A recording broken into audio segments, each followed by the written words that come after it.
Hi everyone, welcome back to my channel. Thank you so much for watching this video.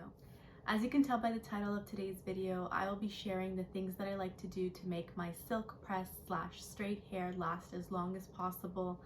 It's pretty dead right now, but I'm gonna try to squeeze in a little bit more time before I have to wash it. And so these are the things that I like to do to keep it looking not as bad. It definitely doesn't look as good as day one. I'll insert a photo here of what day one looks like, but I'm like, don't have the courage yet to like jump into the shower and do my whole curly hair routine. So this is what I do when I'm lazy. It's literally just 3 things. It's not really products, it's just like things that I do, and I find that it helps to make my hair last longer. I also don't straighten my hair a lot, so when I do, I want it to last as long as possible. Plus, it's not cheap. Like, we pay a lot of money to get our hair done. So I want the results to last, like I said, as long as possible. So keep watching. 3 things that I do that I like to use. I'll go through them each individually, but basically it's like this type of brush. There's hair in it. Sleeping with a silk scarf, and this oil. Starting off with the brush, I don't know about you, but I find that when I brush my hair when it's straight with this type of brush, it like not only helps to detangle my hair, because my hair gets so tangly even straight, but like it gives it a nice type of like softness and shine just by brushing it out. So what I like to do is I'll brush out my hair, I'll like flip my head over, like do the whole works, get every single knot out, and then I'll go in with this. This oil is the Black Castor Premium Hair Growth Superior Growth Oil. This is the brand Different Feel. I don't know. It smells really good, so it doesn't have like that overpowering black castor oil smell. And my hair, like it does come a bit greasy when I like first apply it. I don't know if you can see it in the bottle. It is a bit greasy. I only put like a few drops. I mix it out on my hands, and then I start from the bottoms, working my way up.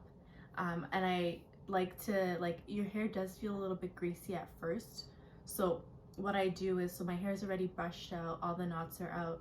I put a couple of drops, put that all through on my hair, and then I like make a bun with my hair, and I'll clip it, and I'll usually just go to sleep. Like, I'll cover my hair and I'll go to sleep, or I'll just keep it in a bun for a bit. And I find that it absorbs into the strands really well, and it's not greasy at all. It just takes some time for it to like soak it all in, but once it does, it's completely fine. And it smells nice, and it just like revives it. Like, as you can tell right now, it looks a bit dry and like a bit unruly. Putting this in really helps to like make it all like come back to life. So that it also like acts as a like because it like nourishes every strand and gives shine to every strand, it kind of looks like I like re-straightened parts of my hair. Like, it's that good. That like, I don't know, like it like absorbs into that strand, and then when I put it into a bun, like it gives it a bit of waves, which I don't mind, but the waves fall out very easily, very quickly after. So I just love to use this product to like rejig it, revive it. And then the last thing I do is or every night, shouldn't really say the last thing, is I cover with a silk scarf. I found this silk scarf not too long ago from the beauty supply store. It was super cheap. I never really used silk scarves / bonnets in my life. I always just used like something else, but I was like, you know what, let me get one. I like how this one, like what actually touches my forehead and my skin itself, is also satiny. So like, you know, sometimes like right now you can tell that like the edges of my hair are curlier. It's going back to like its natural state. It's not as straight anymore. I get it, but at least this makes it last longer of like the sleekness and the straightness like at your roots, especially like near your forehead, where when you're washing your face or when you sweat, like you naturally, at least for me naturally, like that's the first indication of my hair is not as crisp and fresh as it was day one. This has helped that because it's like satin as well, so it just helps for the hair to like lay nicer at night. And so I've never had one like this before, yet alone like one that has satin here. So I was like, score. This is also like the extra large size because I just have a lot of hair. I know that some people, when they cover their hair at night, they'll like comb it into like a cone sort of thing and then like cover it. My mom does that, and I know a lot of people that do that. I don't have the patience to do that, nor do I think it really makes a difference for me. I just generally, when I put my hair in, I just loosely gather it all into a ponytail and kind of just hold it up while I wrinkle it around and get it on. So it's like not a smooth method at all, and it doesn't, I don't know, it just sort of works for me. And I just like that it's like big enough that I can do that, and that I feel like my hair has like space to breathe and stuff. So this is the third thing that I do to make my hair last longer. And then every time I wash it, I just let it air dry after. I don't like to put it into the dryer, and it's been working so well.